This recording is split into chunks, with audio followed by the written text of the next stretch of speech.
ಈಶ್ವರ ಗುರುರಾತ್ಮೇತಿ ಮೂರ್ತಿ ಭೇದ ವಿಭಾಗಿನಿ ವ್ಯೋಮವದ್ ವ್ಯಾಪ್ತ ದೇಹಾಯ ದಕ್ಷಿಣಾಮೂರ್ತಜೇ ನಮಃ.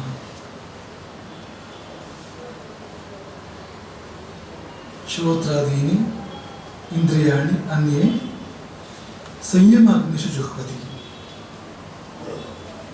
ಸಂಯಮವೆಂದರೆ ಅಗ್ನಿ. ಆ ಅಗ್ನಿಯಲ್ಲಿ ಇಂದ್ರಿಯಗಳನ್ನು ಹೋಮ ಮಾಡು.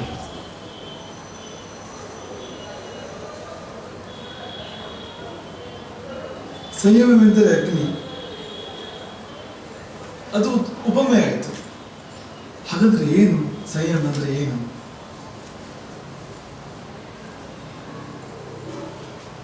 ಯೋಗ ಸೂತ್ರದಲ್ಲಿ ಪಾರಿಭಾಷಿಕವಾಗಿ ಈ ಧಾರಣಾ ಧ್ಯಾನ ಸಮಾಧಿಗಳಿಗೆ ಸಂಯಮ ಅಂತ ಕರೀತಾರೆ. ಈ ಮೂರು ಸೇರಿದಾಗ ಅಷ್ಟಾಂಗ ಯೋಗ, ಯೋಗಕ್ಕೆ 8 ಅಂಗಗಳು ತಾನೆ.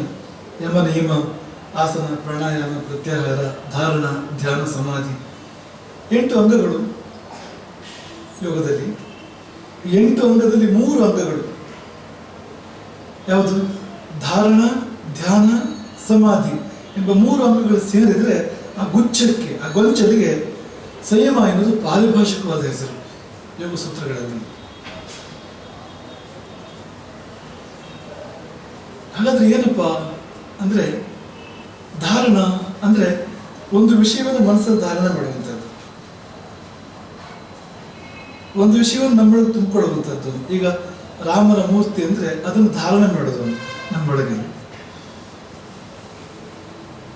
ಹಾಗೆ ಎಲ್ಲ ನಿಂತರೆ ಧ್ಯಾನ ಅಂತ ಹೆಸರು. ಈ ಒಂದು ಕ್ಷಣ ಭಾವಿಸಿದ ಧಾರಣೆ ಅದು. ಒಂದು ಕ್ಷಣ ರಾಮನ ದಿವ್ಯಾಕಾರ ನಮ್ಮ ಚಿತ್ತದಲ್ಲಿ ಭಾಸವಾದರೆ, ನಾವೊಂದು ಕ್ಷಣ ಸ್ಮರಿಸಿದರೆ ಅದು ಧಾರಣೆ ಅದು. ಅದು ಹಾಗೆ ಮುಂದುವರಿದರೆ ಅಲ್ಲೇ ನಾವು ನಿಂತರೆ ಅದಕ್ಕೆ ಧ್ಯಾನ ಅಂತ ಹೆಸರು. ಅದು ಕರಗಿ ಹೋದರೆ ಲೀನ ಮಾತ್ರ ಸಮಾಧಿ ಅದು. ಅದು ಮುಂದುವರಿಕೆಗಳಷ್ಟೇ, ಬೇರೆ ಏನಿಲ್ಲ. ಒಂದು ವಿಷಯ ನಮ್ಮ ಮನಸ್ಸಲ್ಲಿ ಬರುವಂಥದ್ದು ಅದು ಧಾರಣೆ, ಅಲ್ಲೇ ನಮ್ಮ ಮನಸ್ಸು ನಿಲ್ಲುವಂಥದ್ದು, ಅಥವಾ ನಮ್ಮ ಮನಸ್ಸಲ್ಲಿ ಆ ವಿಷಯ ಹಾಗೆ ನಿಂತು ಬಿಡುವಂಥದ್ದು ಅದು ಧ್ಯಾನ. ಸಮಾಧಿ ಅಂದರೆ ನಾವಲ್ಲಿ ಮೈ ಮರಿತೇವೆ, ನಾವಲ್ಲಿ ಕರಗಿ ಹೋಗ್ತೇವೆ, ಅಲ್ಲಿ ನಾವು ಲೀನವಾಗ್ತೇವೆ, ಪ್ರತ್ಯೇಕ ಅಸ್ತಿತ್ವ ಇಲ್ಲ, ಅದೇ ನಾವೇ ಯಾವುದೋ ಆಗ್ಬಿಡ್ತೇವೆ, ಅದು ಸಮಾಧಿ. ಈ 3 ಸೇರಿದಾಗ ಅದಕ್ಕೆ ಸಂಯಮ ಅಂತ ಹೆಸರಂತೆ. ಹಾಗೆ ಈ ಶ್ರೋತ್ರಾದಿ ಇಂದ್ರಿಯವನ್ನ ಒಂದು ವಿಷಯದಲ್ಲಿ ಹಾಗೆ ಸಂಯಮ ಮಾಡಬೇಕು, ಅಲ್ಲಿ ಲೀನವಾಗಬೇಕು, ಅದನ್ನು ಭಾವಿಸ್ತಾ ಅಲ್ಲೇ ನೆಲೆ ನಿಂತು ಅಲ್ಲೇ ಕರಗಿ ಹೋದರೆ ಅದಕ್ಕೆ ಸಂಯಮ ಅಂತ ಹೆಸರು. ಹೀಗಾದಾಗ ಅದೊಂದು ಹೋಮ, ಅದೊಂದು ಯಜ್ಞ. ಆ ಯಜ್ಞ ಪಾಪನಾಶನ. ನೆನಪು ಮಾಡಿದ್ದು ಪಾಪನಾಶದ ಘಟ್ಟದಲ್ಲಿ ನಾವಿದ್ದೇವೆ.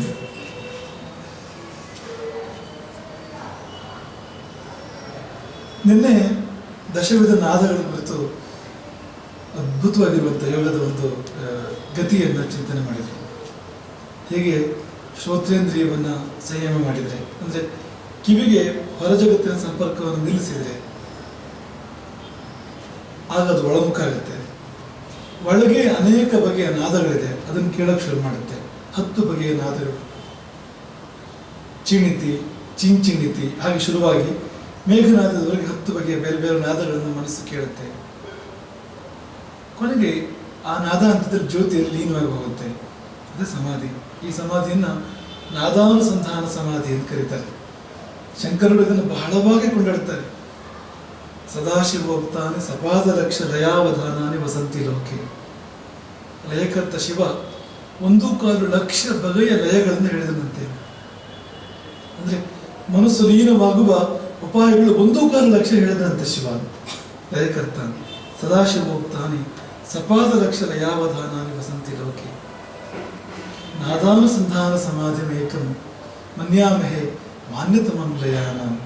ಅವುಗಳ ಪೈಕಿಯಲ್ಲಿ ನಾದಾನುಸಂಧಾನ ಸಮಾಧಿ ಎನ್ನುವುದು ಸರ್ವಶ್ರೇಷ್ಠ. ನಾನು ಅದೊಂದನ್ನೇ ಎತ್ತಿ ಹೇಳ್ತೇನೆ ಅಂತ ಹೇಳ್ತಾರೆ ಶಂಕರಾಚಾರ್ಯರು. ನಾದಾನುಸಂಧಾನ ಸಮಾಧಿ ಮೇಕಂ, ಅದೊಂದನ್ನು ಮನ್ಯಾಮಹೆ ಮಾನ್ಯತಮಂ ಲಯಾನ. ಲಯಗಳಲ್ಲಿ ಮಾನ್ಯತಮ ಅದು, ಸರ್ವಶ್ರೇಷ್ಠ ಅದು.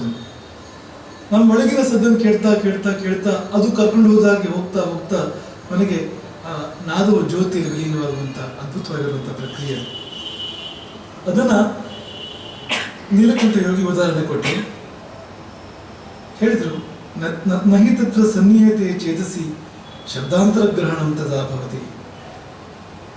ನಹಿ ತತ್ರ ಸನ್ನಿಹಿತೆ ಚೇತಸಿ, ಆ ನಮ್ಮ ಶ್ರೋತ್ರೇಂದ್ರಿಯವನ್ನ, ನಮ್ಮ ಕಿವಿಯನ್ನ ನಾವು ಸಂಯಮ ಮಾಡಿ ಒಳಗಡೆಗೆ ಆ ಶಬ್ದ ಕೇಳುವ ಹಾಗೆ ಮಾಡಿಕೊಂಡ್ರೆ ನಹಿ ತತ್ರ ಶಬ್ದಾಂತರ ಗ್ರಹಣಂ ಭವತಿ, ಬೇರೆ ಯಾವ ಶಬ್ದ ಕೇಳಿಸೋದಿಲ್ಲ ಆ ಹೊತ್ತಿನಲ್ಲಿ. ಹೊರಗಡೆಗೆ ಎಂಥ ಶಬ್ದಗಳು ಬೇಕಾದ್ರೆ ಆಗ್ತಾ ಇರಲಿ, ಯಾವ ಶಬ್ದವನ್ನು ಕೂಡ ಕಿವಿ ಗ್ರಹಣ ಮಾಡೋದಿಲ್ಲ, ಅದು ಅಂತರ್ಮುಖವಾಗುತ್ತೆ. ಅದು ಆಗ ಅಂತಃಶಬ್ದವನ್ನು ಕೇಳುತ್ತೆ. ಅದು ಸ್ವಯಂ ಶ್ರೋತ್ರಸ ಸಂಯಮಾಗ್ನೋ ಹೋಮೋ ಭವತ್ಯ, ಹಾಗೊಂದು ಸ್ಥಿತಿ ಏರ್ಪಟ್ರೆ ಹೊರಗಿನ ಶಬ್ದ ಕೇಳ್ತಾ ಇಲ್ಲ, ಒಳಗೆ ಬೇರೆ ಬೇರೆ ಬಗೆಯ ನಾದಗಳು ಒಳಗೆ ಕೇಳ್ತಾ ಇದೆ, ಅಲ್ಲಿ ಒಂದು ಆನಂದದ ಅನುಭೂತಿ ಆಗ್ತಾ ಇದೆ ಅಂತಂದ್ರೆ ಆಗ ನೀವು ತಿಳ್ಕೊಳ್ಳಿ ಶ್ರೋತ್ರದ ಹೋಮ ಸಂಯಮದಲ್ಲಿ ಆಯಿತು ಅಂತ. ಅಂದ್ರೆ ನಮ್ಮ ಶ್ರವಣೇಂದ್ರಿಯದ ಹೋಮ ಸಂಯಮಾಗ್ನಿಯಲ್ಲಿ ಆಯಿತು ಅಂತ ತಿಳ್ಕೊಳ್ಳಿ.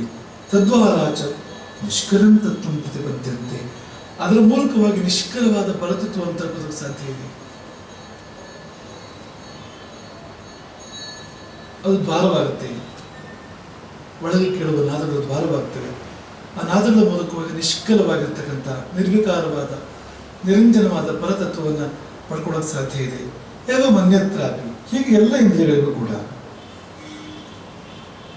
ಈಗ ಕಣ್ಣಿಗೂ ಹೊರ ಜಗತ್ತಿಗೂ ಸಂಬಂಧ ಇಲ್ಲದಂತೆ ಮಾಡಿದರೆ, ಕಣ್ಣು ಹೊರಮುಖವಾಗಿ ಹರಿಯುವುದನ್ನು ನಿಲ್ಲಿಸಿದ್ರೆ ಆಗ ಒಳಗೆ ಕಾಣೋಕೆ ಶುರುವಾಗುತ್ತೆ. ಕಾಣದಂತೂ ಕಾಣಲೇಬೇಕು, ಕಾಣದೆ ಸುಮ್ಮನೆ ಇರೋದಿಲ್ಲ ಕಣ್ಣು, ಅದೇನೋ ನಾವು ನೋಡಲೇಬೇಕದು. ಹೊರಗೆ ನೋಡೋದನ್ನು ನಿಲ್ಲಿಸಿದ್ರೆ ಒಳಗೆ ನೋಡುತ್ತೆ, ಆಗ ಒಳಗಿನ ದಿವ್ಯ ರೂಪಗಳು ಗೋಚರಿಸ್ತವೆ. ನಾನಾ ದಿವ್ಯ ವರ್ಣಗಳು, ದಿವ್ಯ ರೂಪಗಳು ಆಗ ಗೋಚರಿಸ್ತವೆ. ಆ ರೂಪಗಳು ನಿರೂಪಕ್ಕೆ ನಮ್ಮನ್ನು ಕೊಂಡೊಯ್ತವೆ, ನಿರಾಕಾರಕ್ಕೆ ನಮ್ಮನ್ನು ಕೊಂಡೊಯ್ತವೆ. ರೂಪದಾಚೆಗೆ, ನಾಮದಾಚೆಗೆ ನಾವು ಹೋಗ್ತಿರ್ತೇವೆ. ಹಾಗೆ ಘ್ರಾಣವನ್ನು ಸಂಯಮನ ಮಾಡಿದರೆ ದಿವ್ಯ ಗಂಧದ ಆಘ್ರಾಣನ ಒಳಗೊಳಗೆ ಆಗುತ್ತೆ. ನಮ್ಮ ಗಂಧ, ನಮ್ಮ ಮೂಲ ಗಂಧ ನಮಗೆ ಬರುತ್ತೆ, ಆ ಪರಿಮಳ ಬರುತ್ತೆ ನಮಗೆ. ಭಗವಂತನ ಪಾದ ತುಳಸಿಯ ಪರಿಮಳ ಬರುತ್ತೆ. ಆಗ ಬಗೆಬಗೆಯ ದಿವ್ಯ ಗಂಧಗಳು ಒಳಗಿವೆ, ಬಗೆಬಗೆಯ ದಿವ್ಯ ರೂಪಗಳು ಒಳಗಿವೆ, ಹಾಗೆ ಬಗೆಬಗೆಯ ದಿವ್ಯ ನಾದಗಳು ಒಳಗಿವೆ, ದಿವ್ಯ ಸ್ಪರ್ಶಗಳು ಒಳಗಿವೆ.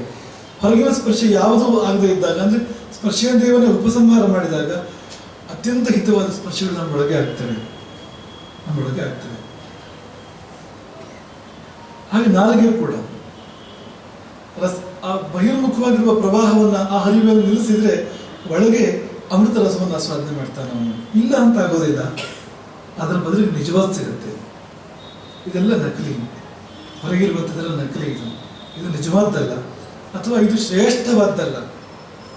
ಶ್ರೇಷ್ಠವಾದ ರೂಪರಸ ಗಂಧ ಸ್ಪರ್ಶಗಳು, ಶಬ್ದಸ್ಪರ್ಶ ರೂಪರಸ ಗಂಧಗಳು, ಕ್ರಮ ಅದು. ಶಬ್ದಸ್ಪರ್ಶ ರೂಪರಸ ಗಂಧಗಳು ಶ್ರೇಷ್ಠವಾದ ಒಳಗಿದೆ. ದಿವ್ಯ ಶಬ್ದ, ದಿವ್ಯ ಸ್ಪರ್ಶ, ದಿವ್ಯ ರೂಪ, ದಿವ್ಯ ರಸ, ದಿವ್ಯ ಗಂಧ. ಅದಕ್ಕೆ ಆಗ್ಬೇಕಾಗಿರೋದೇನೆಂದ್ರೆ ಸಂಯಮ ಬೇಕಾಗೋದು. ಯಾವುದೋ ಒಂದು ದಿವ್ಯವಾದ ಒಂದು ಶಬ್ದದ ಮೇಲೆ, ಒಂದು ರೂಪದ ಮೇಲೆ, ಒಂದು ಗಂಧದ ಮೇಲೆ ಮನಸ್ಸನ್ನು ನಿಲ್ಲಿಸಬೇಕು. ಅದೇ ಸಂಯಮ. ಅಲ್ಲೇ ನಿಲ್ಲಬೇಕು ದೀರ್ಘಕಾಲ, ಅಲ್ಲೇ ಕರಗಿ ಹೋಗಬೇಕು. ಅದೇ ಸಂಯಮ ಅಂದ್ರೆ.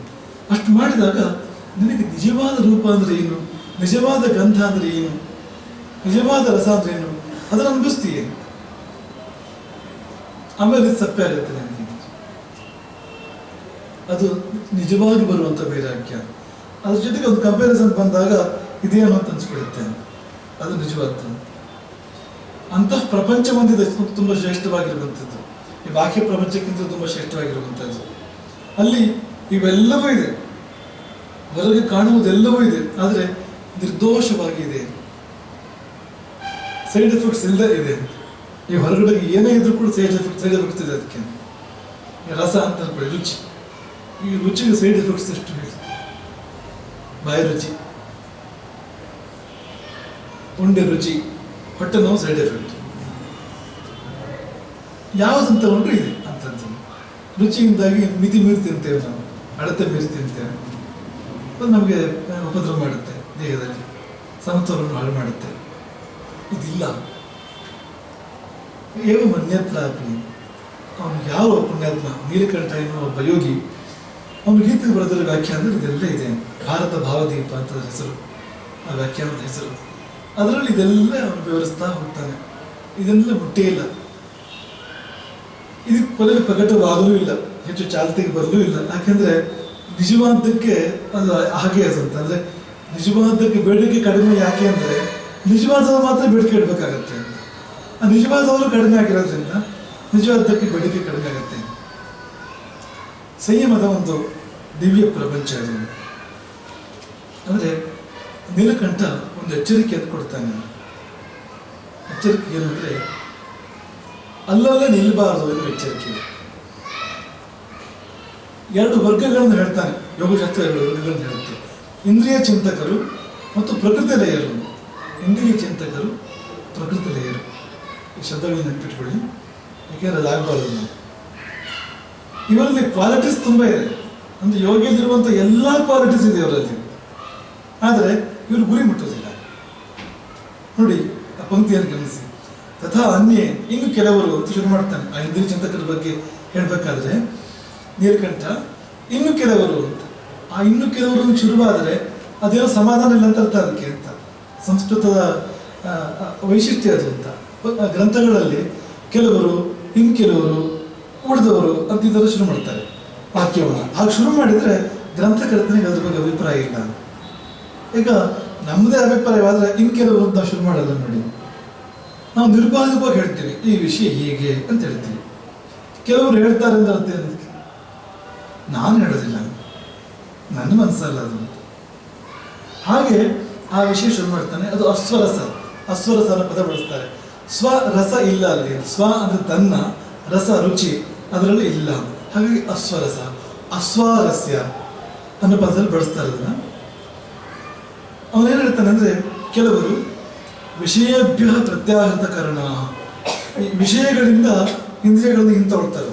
ಅದೇ ಯೋಗಿಗಳ ಹೋದವರು ಅಂತ ಕೇಳ್ತಾ ಇರೋದು ಅಂತ.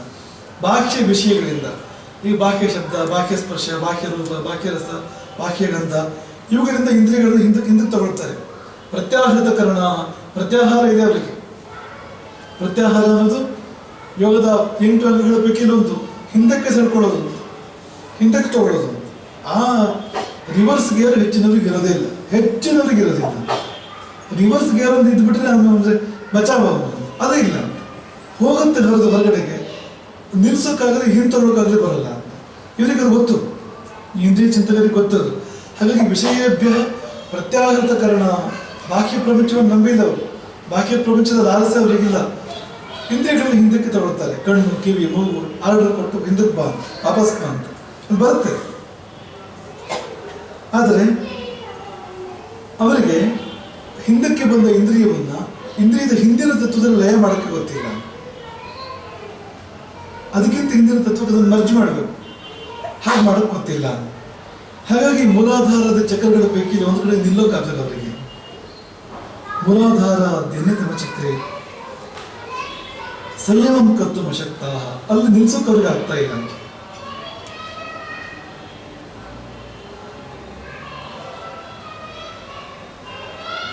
ಒಂದು ವಿಚಿತ್ರವಾದ ಸ್ಥಿತಿ ಅದು. ಬಾಹ್ಯ ವಿಷಯದಿಂದ ಹಿಂದಕ್ಕೆ ತಂದಿದ್ದಾರೆ ಮನಸ್ಸನ್ನ ಇಂದ್ರಿಯಗಳಿಂದ. ಒಳಗೇನು ಕೊಡೋಕ್ಕಾಗ್ತಾ ಇಲ್ಲ ಅವರಿಗೆ. ಬೇರೆ ಏನು ಹಿಂದಕ್ಕೆ ಲಯ ಆಗ್ತಾ ಇಲ್ಲ. ಅದ್ಯಾವುದು ಆ ಮುಂದಿಂದ ಹಿಂದಕ್ಕೆ ಬಂದಿದೆ, ಮಧ್ಯ ನಿಂತಿದೆ ಅದು ಅಂತ. ಆ ಇಂದ್ರಿಯಗಳು ಖಾಲಿ ಆಗ್ತವೆ ಆಗ. ಯಾಕೆಂದ್ರೆ ಬೆಂಕಿಗೆ ಇಂಧನ ಖಾಲಿ ಆದ್ಮೇಲೆ ಬೆಂಕಿ ಏನಾಗುತ್ತೆ? ಆ ತರಹ ಇಂದ್ರಿಯಗಳಿಗೆ ವಿಷಯ ಹೊರಗಡೆ ಕೊಡ್ತಾ ಇಲ್ಲ, ಒಳಗಡೆಗೆ ಕನೆಕ್ಟ್ ಮಾಡಕ್ಕೆ ಅವ್ರಿಗೆ ಆಗ್ತಾ ಇಲ್ಲ. ಆ ಇಂದ್ರಿಯಗಳು ಖಾಲಿ ಆಗ್ತವೆ, ಹಿಂದೂ ಇಲ್ಲ ಮುಂದೂ ಇಲ್ಲ. ಇವರು ಹೋಗಿ ಅಲ್ಲೇ ಲಯವಾಗ್ತಾರೆ, ಆ ಇಂದ್ರಿಯದಲ್ಲೇ ಲಯವಾಗ್ತಾರೆ. ಆ ಜೀವ ಹೋಗಿ ಅವರದ್ದೇ ಇಂದ್ರಿಯದಲ್ಲಿ, ಅವರ ಶ್ರೋತ್ರ, ಅವರ ನೇತ್ರ, ಅವ್ರದ್ದೇ ಆದ ಯಾವುದೋ ಇಂದ್ರಿಯದಲ್ಲಿ ಲಯವಾಗ್ಬಿಡುತ್ತೆ. ಆ ಇಂದ್ರಿಯ ಶಕ್ತಿಯಲ್ಲಿ, ಇಂದ್ರಿಯ ಅಂದ್ರೆ ಈಗ ಉದಾಹರಣೆಗೆ ಕಣ್ಣು ಇಂದ್ರಿಯ ಅಂದ್ರೆ ಈ ಗೊಂಬೆ ಇಂದ್ರಿಯ ಅಲ್ಲ, ನೆನ್ಪಿಟ್ಕೊಳ್ಳಿ. ಕಿವಿ ಇಂದ್ರಿಯ ಅಂದ್ರೆ ಈ ಕಿವಿಯ ಹೊರಗಿನ ಆಕಾರ ಇದೆಯಲ್ಲ, ಇದು ಕಿವಿ ತವಟೆ ಅದು ಇಂದ್ರಿಯ ಅಲ್ಲ. ಇಂದ್ರಿಯ ಶಕ್ತಿ ಸೂಕ್ಷ್ಮವಾಗಿರುತ್ತೆ ಅದರಲ್ಲಿ, ಅದು ಶಕ್ತಿ ರೂಪ. ಅದು ಭೌತಿಕವಲ್ಲ, ಅಭೌತಿಕ. ಅದು ಈಗ ಕಣ್ಣು ಗೊಂಬೆನೇ ನೋಡೋದಾದ್ರೆ ಸತ್ ಮೇಲೆ ಯಾಕೆ ನೋಡಲ್ಲ ಅವನು? ಎಲ್ಲ ಇದೆಯಲ್ಲ ಅಲ್ಲೇ. ಅದರೊಳಗೆ ಒಂದು ಶಕ್ತಿ ರೂಪ ಏನೋ ಒಂದಿದೆ, ಅದು ನೋಡುತ್ತೆ. ಆ ಅಂಶ ಹೋದ್ರೆ ಅದು ಸ್ಪಿರಿಚುವಲ್.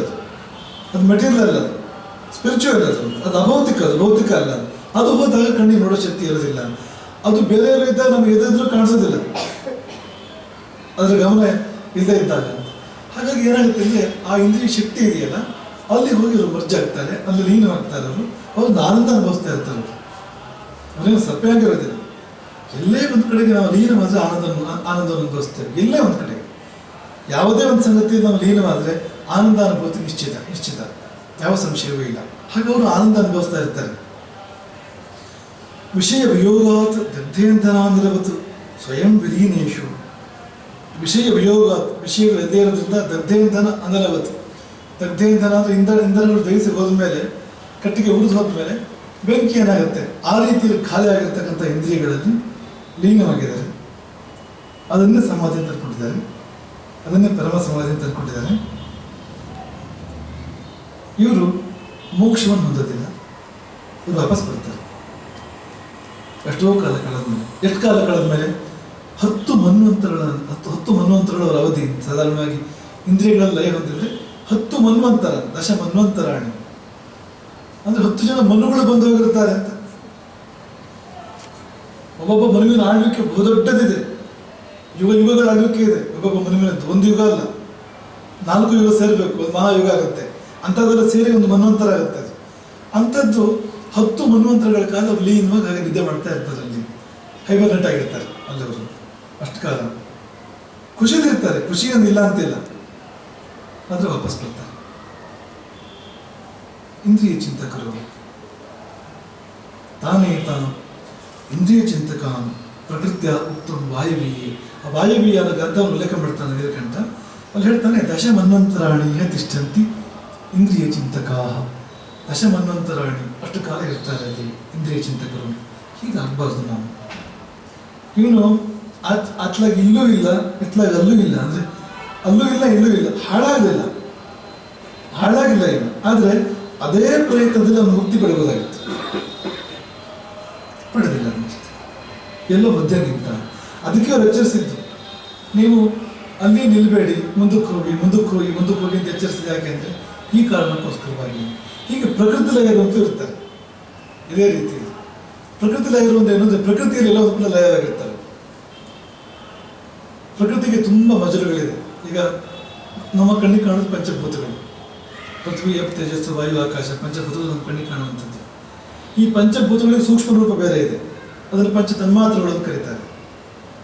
ಈಗ ದೇಹಕ್ಕೆ ಜೀವ ಇದ್ದ ಹಾಗೆ ಪೃಥ್ವಿಗೊಂದು ಸೂಕ್ಷ್ಮ ರೂಪ ಬೇರೆ ಇದೆ, ಜಲಕ್ಕೊಂದು ಸೂಕ್ಷ್ಮ ರೂಪ ಬೇರೆ ಇದೆ, ಅದನ್ನು ಪಂಚ ತನ್ಮಾತ್ರಗಳು ಅಂತ ಕರೀತಾರೆ. 5 5 10 ಆಯಿತು. 11 ಇಂದ್ರಿಯಗಳು ಅಂದರೆ 10 ಇಂದ್ರಿಯಗಳು, ಪಂಚ ಜ್ಞಾನೇಂದ್ರಿಯ, ಪಂಚ ಕರ್ಮೇಂದ್ರಿಯ, 10 ಇಂದ್ರಿಯಗಳು. 20 ಆಯಿತು. ಮನಸ್ಸು, ಆ ಮನಸ್ಸು 4 ಹಂತ ಮನಸ್ಸಿಗದು, ಚಿತ್ತ, ಬುದ್ಧಿ, ಅಹಂಕಾರ, ಮನಸ್ಸು ಅಂತ 24. ಹೀಗೆ ಪ್ರಕೃತಿ ಅನೇಕ ಬಗೆಯ ಪ್ರಕೃತಿ ತಾನು ವಿತರಿಸ್ಕೊಂಡಿದೆ. ಈಗೆಲ್ಲ ಲಯವಾಗಿರ್ತಾರೆ ಪ್ರಕೃತಿ ಲಯರು. ಎಷ್ಟೋ ಕಾಲ ಇರ್ತಾರೆ ಹಾಗೆ, ಅವ್ರಿಗೆ ಮೋಕ್ಷ ಇಲ್ಲ. ಅವ್ರು ಯಾವತ್ತೋ ಒಂದಿನ ವಾಪಸ್ ಬರಲೇಬೇಕು, ಮತ್ತೆ ಹೊಸದಾಗಿ ಸಾಧನೆ ಶುರು ಮಾಡಬೇಕು.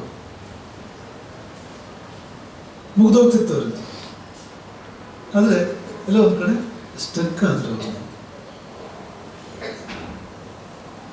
ಇಂದ್ರಿಯ ಚಿಂತಕರು ಇಂದ್ರಿಯದ ಲಯವನ್ನು ಹೊಂದಿರ್ತಾರೆ, ಪ್ರಕೃತಿ ಲಯರು ಪ್ರಕೃತಿ ಲಯವನ್ನು ಹೊಂದಿರ್ತಾರೆ. ಕೆಲವರು ಇಂದ್ರಿಯದಲ್ಲಿ ಕರಗಿ ಹೋದವರು, ಕೆಲವರು ಪ್ರಕೃತಿಯಲ್ಲಿ ಕರಗಿ ಹೋದವರು, ನೋಡುವ ಸಾಧನದಲ್ಲಿ ಕರಗಿ ಹೋದವರು ಕೆಲವರು, ನೋಡಲ್ಪಡಬೇಕಾದ ವಸ್ತುಗಳಲ್ಲಿ ಕರಗಿ ಹೋದವರು ಕೆಲವರು, ನೋಡುವವನಲ್ಲಿ ಕರಗಿದವರು ವಾಪಸ್ ಬರೋದಿಲ್ಲ. ಅದು ಮುಕ್ತಿ. ಅದು ದ್ರಷ್ಟ ಆತ್ಮ, ಅಲ್ಲಿ ಹೋಗಿ ಕರಗಬೇಕು ನಾವು. ಈಗ ನೋಡುವ ಕಣ್ಣಿನಲ್ಲಿ ಕರಗಿ ಹೋದರೆ, ದೃಶ್ಯದಲ್ಲಿ ಕರಗಿ ಹೋದರೆ ಅದ್ಯಾವುದು ಶಾಶ್ವತ ಅಲ್ಲ, ಯಾಕಂದ್ರೆ ಅದೇ ಶಾಶ್ವತ ಅಲ್ಲ. ಹಾಗಾಗಿ ಅದು ಮುಕ್ತಿ ಅಲ್ಲ, ಆದರೆ ಆನಂದ ಇದೆ. ಆನಂದ ಯಾಕಿದೆ ಅಂದರೆ, ಎಲ್ಲೆಲ್ಲಿ ಲಯ ಬರುತ್ತೋ ಅಲ್ಲೆಲ್ಲ ಆನಂದ ಬರುತ್ತೆ. ಹಾಗಾಗಿ ಶಿವ ಬಹಳ ದೊಡ್ಡ ದೇವರು. ಆ ಲಯವನ್ನು ಕೊಡೋದೇ ಅವನು. ಆ ಮರ್ಜನ ಸಂಗತಿ ಬರೋದೇ ಅವನಿಂದ. ಲೀನವಾಗಬೇಕಾದ್ರೆ ಅವನೆಲ್ಲ ಲೀನವಾಗಕ್ಕಾಗೋದಿಲ್ಲ, ಅವನು ಲೀನ ಮಾಡ್ಕೊಡೋನು ನಮ್ಮನ್ನು. ಬಹಳ ದೊಡ್ಡ ದೇವರು ಆ ದೃಷ್ಟಿಯಿಂದ. ಎಲ್ಲೇ ಲಯವಾದರೂ ಆನಂದ ಇರುತ್ತೆ. ಈಗ ಉದಾಹರಣೆಗೆ ಯಾರೋ ಒಬ್ಬರು ಪ್ರೀತಿ ಇರ್ತೇವೆ ಅಂದ್ರೆ ನಮ್ಮ ಮನಸ್ಸು ಅವರಲ್ಲಿ ಲಯ ಆಗುತ್ತೆ. ತುಂಬ ಸ್ಥೂಲ ಅದು, ನಾವು ಹೇಳ್ತಾ ಇರೋದು ಆ ಲಯನೂ ತುಂಬ ನರ್ಸರಿ ಥರದ ಲಯಗಳು ಅವೆಲ್ಲ ಕೂಡ ಬಹಳ ಆರಂಭಿಕ ಮಟ್ಟದ್ದು, ಆದರೂ ಒಂದು ಖುಷಿ ಇರುತ್ತೆ ಇಲ್ಲಿ. ಅದೆರಡು ಅಕ್ಕಪಕ್ಕ ಇರುತ್ತೆ, ಖುಷಿ ಮತ್ತು ಲಯ ಎರಡು ಅಕ್ಕಪಕ್ಕ ಇರುತ್ತೆ. ನಿಮ್ಗೆಲ್ಲರೂ ಖುಷಿ ಆಯ್ತು ಅಂದ್ರೆ ಲಯ ಆಗ್ತೀರಿ ನೀವು. ಯಾವ್ದಾದ್ರು ನಿಮ್ಗೆ ಖುಷಿ ಕೊಡ್ತಂದ್ರೆ ಅಲ್ಲೇ ಕರಗ್ತೀರಿ ನೀವು, ಅಥವಾ ಇಲ್ಲಾದ್ರೂ ಕರಗಿದ್ರೆ ಅಲ್ಲಿ ಖುಷಿ ಇರುತ್ತೆ ನಿಮಗೆ. ಇದು ಅಕ್ಕಪಕ್ಕ ಇರುತ್ತೆ, ಇದನ್ನು ಬಿಟ್ಟು ಅದಿಲ್ಲ, ಅದನ್ನು ಬಿಟ್ಟಿದ್ದಿಲ್ಲ. ಹಾಗಾಗಿ ಇವರಿಗೆಲ್ಲ ಆನಂದ ಇದೆ, ಆದರೆ ಅದು ಪರಮಾನಂದ ಅಲ್ಲದು, ಅದು ಪರಿಪೂರ್ಣ ಆನಂದ ಅಲ್ಲದು. ಆನಂದದ ಖಂಡ ಅದು. ನಮಗೆ ತುಂಡು ಸಿಕ್ಕಿಲ್ಲ, ಅವ್ರಿಗೆ ಖಂಡ ಸಿಕ್ಕಿದೆ ಅಂತ ಅಷ್ಟೇ. ಅಂದರೆ ಹೊರಗಡೆ ಸುಖ ಅನ್ನೋದು ತುಣುಕಾದರೆ ಅದಕ್ಕೆ ತೊಡದದು, ಆದರೆ ಅದು ಪೂರ್ಣ ಅಲ್ಲ, ಅದು ಮುಕ್ತಾಯವೂ ಅಲ್ಲ. ಕೊಡ್ತಾನೆ ಅದನ್ನು ನೀಲ್ಕಂಠ ಎಚ್ಚರಿಸ್ತಾನೆ. ಅದಕ್ಕೆ ದಥಾನ್ಯನ್ ಶುರು ಮಾಡಿದ್ರು. ಯಾರು ಕೆಲವರು ಹೀಗೆ ಅಂತ ಶುರು ಮಾಡಿದ್ದೆ, ಅವನೇನು ಹೇಳಿಲ್ಲ. ಅವ್ರದ್ದೆಲ್ಲ ಭಾಷೆ ಎಷ್ಟು ಚೆನ್ನಾಗಿದೆ ಅಂದರೆ, ನೀವು ಇಂದ್ರಿಯ ಚಿಂತಕರಾಗಬೇಡಿ, ನೀವು ಪ್ರಗತಿಯರಾಗಬೇಡಿ, ಅದು ಸರಿಯಲ್ಲ, ಹೀಗೆಲ್ಲ ಹೇಳೋದು ಅವರು. ಆದರೆ ಒಂದು ಶಬ್ದದಲ್ಲಿ ಹೇಳಿರ್ತಾರೆ ಅವರು ಅಂತ. ಕೆಲವರು ಅಂತ ಶುರು ಮಾಡಿದರೆ ಓಹೋ ಇದು ತಗೊಳ್ಬೇಕಾದಲ್ಲ ಅಂತ ಅನ್ಕೋಬೇಕು ನಾವು. ಯಾಕೆಂದರೆ ಈ ಸಂಗತಿಗಳೆಲ್ಲ ಹಾಗೆ ಅಂತ ಫಾಲೋ ಮಾಡಬೇಕಾಗುತ್ತೆ ನೀವು ಗುರುವನ್ನು. ಆ ಸೂಕ್ಷ್ಮಗಳನ್ನು ಗಮನಿಸ್ಬೇಕಾಗತ್ತೆ. ಅಲ್ಲಿ ನಮ್ಮ ಬುದ್ಧಿ ಕುಶಾಗ್ರವಾಗಿರ್ಬೇಕಾಗತ್ತೆ, ಮುಸಲಾಗ್ರ ಅಲ್ಲ. ಕುಶಾಗ್ರ ಅಂದ್ರೆ ದರ್ಬೆ ತುದಿ ಹೇಗಿರುತ್ತೆ ಅಷ್ಟೇ ಅದೇ ಥರ ಬುದ್ಧಿ ಸೂಕ್ಷ್ಮವಾಗಿರ್ಬೇಕು ಅಂತ. ಒನಕೆ ತುದಿ ಥರ ಆಗಬಾರ್ದು ಅಂತ ನಮ್ಮ ಬುದ್ಧಿ. ಈ ನಮ್ಮಲ್ಲೇ ಕೆಲವು ಭಾಗದಲ್ಲಿ ಒನಕೆ ಏನು ಬೇಯೋದಿದೆ ಮಕ್ಕಳಿಗೆ ಬೇಯಬೇಕಾದ್ರೆ. ಒನಕೆ ಏನು ಬೇಯೋದು? ಒನಕೆ ಅಂದರೆ ನಿನ್ನ ಬುದ್ಧಿ ಒನಕೆ ಅಂತ ದಪ್ಪ ಅಂತ, ಅದು ಸೂಕ್ಷ್ಮದಲ್ಲಿ ಹೇಗೆ ಹೋಗುತ್ತಪ್ಪ ಅದು. ಕುಶಾಗ್ರ ಅಂದರೆ ಸೂಕ್ಷ್ಮದಲ್ಲಿ ಹೋಗುತ್ತೆ. ಹಾಗೆ ಅತಿ ಸೂಕ್ಷ್ಮವಾಗಿ ಒಂದೇ ಪದದಲ್ಲಿ ಅಂತಂದ್ರು. ಅಥವಾ ಅನ್ಯ ಕೆಲವರಿಗೆ ಹೇಳ್ತಾರೆ. ಹಾಗಾಗಿ ಆ ಕೊಟ್ಟ ಕೊನೆಯ ಗುರಿ ಒಂದನ್ನು ಬಿಟ್ಟು ಹಿಂದಿನ ಯಾವುದರಲ್ಲಿ ಕೂಡ ನಿಲ್ಬಾರದು ನಾವು. ಎಲ್ಲಿ ನಿಂತರೂ ಮೋಸ, ಅದು ಮಾಯೆ. ಅದನ್ನು ಹಿಂದೊಂದು ದಿನ ನಿಮಗೆ ನಾವು ಹೇಳಿದ್ವಿ, ಮಾಯೆ ಮೋಸ ಮಾಡುತ್ತೆ. ಅದು ಕೆಲವು ಸತಿ ದೇವತೆಗಳ ರೂಪದಲ್ಲಿ ಬರುತ್ತೆ, ಕೆಲವು ಸತಿ ಯೋಗದ ರೂಪದಲ್ಲಿ ಬರುತ್ತೆ, ಕೆಲವು ಸತಿ ಸಾಧನೆ ರೂಪದಲ್ಲಿ ಬರುತ್ತೆ, ಸಿದ್ಧಿ ರೂಪದಲ್ಲಿ ಬರುತ್ತೆ. ಇಲ್ಲೇ ಸಾಕು, ಇಷ್ಟೇ ಸಾಕು ಅಂತ ಸಾಕು ಮಾಡುತ್ತೆ ಅಷ್ಟೇ. ಇದೇ ಚೆನ್ನಾಗಿದೆ, ಅವನ ಮೇಲೆ ಬರೋದಿಲ್ಲ ಅಂತ ಅಲ್ಲೇ ಇರ್ತಾನೆ. ಅಲ್ಲೇ ಶಾಶ್ವತ ಅಂದರೆ ಅದಕ್ಕೆಲ್ಲ ಅವಧಿ ಇದೆ, ಗಡುವಿರುವುದು ಎಲ್ಲಕ್ಕೂ ಗಡುವಿದೆ. ಅದಕ್ಕೆ ಆ ಗಡುವು ಮುಗಿದ ಕೂಡಲೇ ತಳ್ಳುತ್ತೆ, ಮತ್ತೆ ಕೆಳಗೆ ಬಂದು ಬೆಳಿತಾನೆ. ಮತ್ತೆ ಬ್ಯಾಕ್ ಟು ಸ್ಕ್ವೇರ್, ಶುರುವಿಂದ ಶುರು ಮಾಡಿದಾನೆ ಅಂತೆ. ಹಾಗಾಗತ್ತೆ. ಹಾವು ಏಣಿ ಆಟದಲ್ಲಿ ಹಾವಿನ ಬಾಯಿಗೆ ಬಿದ್ದರೆ ಮತ್ತೆ ವಾಪಸ್ ಶುರುವಿಂದ ಶುರು ಮಾಡುವ ಹಾಗೆ ಆ ತರಹ ಆಗುತ್ತೆ. ಹಾಗಾಗಿ ತ್ರಿಮೂರ್ತಿಗಳು ಸಹ ನಮ್ಮನ್ನು ಹಾಗೆ ಮಾಡ್ಬೋದು. ಇದೇ ಚೆನ್ನಾಗಿದೆ, ಇಲ್ಲೇ ಇರುವಂತ ಅನ್ಬೋದು ಅಂತ ಹೇಳ್ತಾರೆ ಯೋಗವಿದರು. ತ್ರಿಮೂರ್ತಿಗಳು ಕೂಡ ಸತ್ಯಲೋಕದ ಬ್ರಹ್ಮ ನಿಂಗೇನು ಕಡಿಮೆ ಇರು ಇಲ್ಲೇ ಅಂತಂತ ನನಗೆ ಮುಂದಿದ್ಬೇಕು ಅಂತ ನಾ ಹೇಳ್ಬೇಕು. ಅವನಿಗೆ ವಾಪಸ್ ಹತ್ರ ನನ್ನ ಮನಸ್ಸಾಗಿರ್ಬೇಕು, ನನಗೆ ಕೊಟ್ಟ ಕೊನೆಯಬೇಕು, ಎಲ್ಲಕ್ಕಿಂತ ಶ್ರೇಷ್ಠವಾದ ಬೇಕು. ಯಾವುದನ್ನು ತಲುಪಿದ ಮೇಲೆ ಮತ್ತೆ ಪ್ರಯಾಣ ಇಲ್ವೋ ಅಂಥದ್ದು ಬೇಕು. ಯಾವುದನ್ನು ತಿಳಿದ ಮೇಲೆ ಮತ್ತೆ ತಿಳಿಬೇಕಾದ ಬೇರೆ ಯಾವುದೂ ಇಲ್ವೋ ಅಂಥದ್ದು ಬೇಕು. ಯಾವುದು ಸಿಕ್ಕಿದ್ರೆ ಎಲ್ಲವೂ ಸಿಕ್ಕಿದಂತ ಆಯಿತು ಅಂಥದ್ದು ಬೇಕು. ಯಸ್ಮಿನ್ ವಿಜ್ಞಾತೆ ಸರ್ವಂ ವಿಜ್ಞಾತಂ ಭವತಿ. ಯಾವುದನ್ನು ತಿಳಿದ್ರೆ ಎಲ್ಲವನ್ನೂ ತಿಳಿದಂತೆ ಆಯಿತು, ಯಾವುದನ್ನು ತಲುಪಿದ್ರೆ ಎಲ್ಲವನ್ನೂ ತಲುಪಿದಂತೆ ಆಯಿತು, ಯಾವುದನ್ನು ಪಡೆದ್ರೆ ಎಲ್ಲವನ್ನೂ ಪಡೆದಂತೆ ಆಯಿತು. ಅದು ಬೇಕು ಅನ್ನೋ ಹಠ ಇದ್ದವನು ಅಲ್ಲಿ ಹೋಗಿ ತರುತ್ತಾನೆ. ಆ ಸೀರಿಯಸ್ನೆಸ್ ಇಲ್ಲ ಇದ್ರೆ ಎಲ್ಲ ಅಂದ್ಕೊಂಡು ನಿಂತು ಬಿಡ್ತಾನೆ ಮಧ್ಯದಲ್ಲಿ. ಹಾಗಾಗಿ ನಾವು ಇದೆಲ್ಲ ಆಗಬಾರ್ದು. ಹೊರಗೂ ನಿಲ್ಬಾರ್ದು, ಮಧ್ಯನೂ ನಿಲ್ಬಾರ್ದು, ಒಳಗೆ ನಿಲ್ಬೇಕು. ಒಳಗೆ ಅಂದರೆ ಪೂರ್ತಿ ಒಳಗೆ, ಪೂರ್ತಿ ಒಳಗೆ. ಈ ನೀವು ಈ ಗುರುಗಳನ್ನ ಭೇಟಿ ಹಾಕಿ ಬಂದಿರ್ತೀರಿ ತರ್ಕಳಿ, ಅದು ಯಾರೋ ಒಬ್ಬರು ನಾನೇ ನಿಮ್ಗೆ ಹೇಳ್ತಾನೆ ಡೈಲಾಗ್ಸನ್ನು ಕೇಳ್ಕೊಂಡು ಹೋಗುವಂತಂದ್ರೆ ಒಂದು ವೇಳೆ ಉದಾಹರಣೆಗೆ ನಿಮ್ಗೇನು ಸಮಾಧಾನ ಆಗೋದಿಲ್ಲ ಅದರಲ್ಲಿ.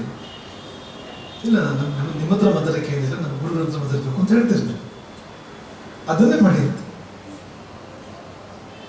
ಸಹಜವಾಗಿ ಹೇಳ್ತಿರ್ತಾನೆ. ಆಗ ನೀವು ಸಮಾಧಾನ ಅಂತ ಆಗೋದಿಲ್ಲ. ನಿಮ್ಗೆ ಕೊನೆಗೂ ನಿಮ್ಗೆ ಸಮಾಧಾನ ಆಗೋದು ಯಾವಾಗ ಅಂದರೆ ನೀನು ಹೇಳ್ತೀಯ ಹಾಗಾದ್ರೆ ಗುರುಗಳ ಹತ್ರ ಅದನ್ನ ಅಲ್ಲಿ ಮುಟ್ಬೇಕು ಅದು ಅಂತ ಹೇಳ್ತೀಯ ಅಂತಂದ್ರೆ ಸರಿ ಅಂತ ತಗ್ಮಟ್ಟಿನ ಸುತ್ತೇ ಹೋಗ್ತಾನೆ ಅಷ್ಟೇ. ಅವನು ಅಂತ ಹೇಳ್ತಾನೋ ಬಿಡ್ತಾನೋ ಅನ್ಕೊಂಡು ಹೋಗ್ತಾನೆ ಕೊನೆಗೆ. ಹಾಗೆ ಅದೇ ತರಹ ನಾವು ಯಾರನ್ನು ನೋಡ್ಲಿಕ್ಕೆ ಹೊರಟಿದ್ದೇವೆ, ಯಾವುದನ್ನು ಪಡ್ಲಿಕ್ಕೆ ಹೊರಟಿದ್ದೇವೆ ಅನ್ನೋ ಬಗ್ಗೆ ನಮಗೆ ಜವಾಬ್ದಾರಿ ಇದ್ದಾಗ ಈ ಸಂಯಮದ ಹೋಮ ನಿಜ ಆಗುತ್ತೆ, ನಿಜವಾದ ಹೋಮ ಆಗುತ್ತೆ. ಇದು ಕೃಷ್ಣ ಹೇಳ್ತಾ ಇರೋ ಹೋಮ ಅಂತದ್ದು. ಶ್ರೋತ್ರಾದಿ ಇಂದ್ರಿಯಾಣ್ಯನ್ನಿ ಸಂಯಮಾಗ್ನೇಶ ಚಕ್ರವರ್ತಿ. ನಿನ್ನದೇ ಇಂದ್ರಿಯವನ್ನ ನಿನ್ನದೇ ಸಂಯಮದಲ್ಲಿ ಹೋಮ ಮಾಡಿಬಿಡು. ನನ್ನನ್ನು ಪಡ್ಕೋತೀವಿ. ಅದು ಮ್ಯಾಜಿಕ್. ಅದು ಹೊರಗಡೆ ಯಾವ ಸಮಿತ್ತು ಬೇಡ, ಯಾವ ಅಗ್ನಿಯೂ ಬೇಡ, ಹೊರಗೇನಂತ ಯಾವ ವಿಧಿವಿಧಾನವೂ ಬೇಡ. ನಿನ್ನ ಇಂದ್ರಿಯವನ್ನ ಧಾರಣೆ ಮಾಡು. ನಿನ್ನೊಳಗಿನ ಯಾವುದೋ ಒಂದು ವಿಷಯದಲ್ಲಿ ಧಾರಣೆ ಮಾಡು. ಮಾಡಿದರೆ ತಾನೇ ತಾನಾಗುತ್ತೆ ಮುಂದಿನ. ಹಾಗಾಗಿ ಒಳಗಿನ ಧ್ವನಿಯನ್ನು ಕೇಳೋಕ್ಕೋಸ್ಕರ, ಒಳಗಿನ ರೂಪವನ್ನು ನೋಡೋಕ್ಕೋಸ್ಕರ, ಒಳಗಿನ ರಸವನ್ನು ಸವಿಯೋಕ್ಕೋಸ್ಕರ, ಒಳಗಿನ ಗಂಧವನ್ನು ಆಘ್ರಾಣಿಸೋಕ್ಕೋಸ್ಕರ, ಒಳಗಿನ ಸ್ಪರ್ಶವನ್ನು ಅನುಭವಿಸೋಕ್ಕೋಸ್ಕರ ನಾವು ಒಂದಿಷ್ಟು ಕಾಲ ಹೊರ ಜಗತ್ತಿಂದ ನಮ್ಮನ್ನು ನಾವು ಡಿಟೇಚ್ ಮಾಡ್ಕೋಬೇಕು. ಇಂದ್ರಿಯಗಳು ಹೊರ ಜಗತ್ತಿಗಿರುವಂಥ ನಿರಂತರ ಹರಿವೆ ಇದೆಯಲ್ಲ, ಅದಕ್ಕೆ ಕಡ್ಡೆ ಹಾಕಿ ನಿಲ್ಲಿಸಿ ಒಂದಷ್ಟು ಹೊತ್ತು ಹೊರಗಡೆ ಏನೂ ಕೊಡೋದಿಲ್ಲ. ಆಹಾರ ನಿನಗೆ ನಿರಾಹಾರವಾಗಿರು ಅಂತಂದರೆ ಸೀದಾ ಒಳಗೆ ಹೋಗ್ತದೆ. ಒಳಗೋದಾಗ ಅಂತಿಮ ಗುರಿಯ ಬಗ್ಗೆ ನಿನಗೆ ದೃಢತೆ ಇದ್ದರೆ, ಕೊನೆಯ ಗುರಿಯೇ ಬೇಕು ಅನ್ನೋ ದೃಢತೆ ಇದ್ದರೆ ಮತ್ತೆ ಎಲ್ಲೂ ನಿಲ್ಲೋದಿಲ್ಲ. ಇಲ್ಲದೆ ಇದ್ದರೆ ಸುಮ್ಮನೆ ಕ್ಯೂರಿಯಾಸಿಟಿ ಹೋದಾಗ ಹೋದರೆ ಎಲ್ಲೋ ಒಂದು ಗುರಿ ಚೆನ್ನಾಗಿ ಕಂಡಾಗ ಅಲ್ಲಿ ನಿಂತ್ಬಿಡ್ತೀವಿ. ನಿಂತರೆ ಅನರ್ಥ ಅಂತಲ್ಲ, ಪರಮಾರ್ಥ ಇಲ್ಲ. ಅಷ್ಟೇ, ಪರಮಾರ್ಥ ಇಲ್ಲ. ಅಷ್ಟನ್ನೇ ಪಡ್ಕೊಂಡು ಒಂದಷ್ಟು ಕಾಲ ಕಳೆದ್ರೆ ವಾಪಸ್ ಬರ್ತೀವಿ. ಆ ಕಾಲವು ಬೇಗ ಬೇಗ ಕಳೆದೋಗುತ್ತೆ. 10 ಮನ್ವಂತರವು ಕೂಡ ಖುಷಿಲಿದ್ದರೆ 10 ಮನ್ವಂತರ ಒಂದು ಕ್ಷಣದಲ್ಲಿ ಕಳೆದೋಗುತ್ತೆ, ಮತ್ತೆ ಆಗೋದಿಲ್ಲ. ಮತ್ತು ವಾಪಸ್ ಬಂದು ಅದೇ ಹೊಸದಾಗಿಂದ ಶುರು ಮಾಡಬೇಕು. ಬೆಂಕಿಪಟ್ಟಣ, ನಿಂಬೆಹಣ್ಣು ಶುರು ಮಾಡಬೇಕು. ಹೊಸದಾಗಿದ್ದ ಒಂದೊಂದು ದೇಹ ಜೋಡಿಸೋಕೆ ಶುರು ಮಾಡಬೇಕು. ಅಂಥದ್ದು ಇನ್ನು ಬದುಕಾಗುತ್ತೆ. ಹಾಗಾಗಿ ಅಲ್ಲಿ ನನಗೆ ಜವಾಬ್ದಾರಿಯಲ್ಲಿ ಅಂತ ಎಚ್ಚರಿಸಿದ್ರು. ಗೀತೆಯ ಈ ಒಂದು ಶ್ಲೋಕ ವ್ಯಾಖ್ಯಾನ ಮಾಡುವ ಸಮಯದಲ್ಲಿ ನೀಲಕಂಠ ಇವರಿಗೆ ಹಾಗೆ ಎಚ್ಚರಿಸಿದರು. ಹರೇ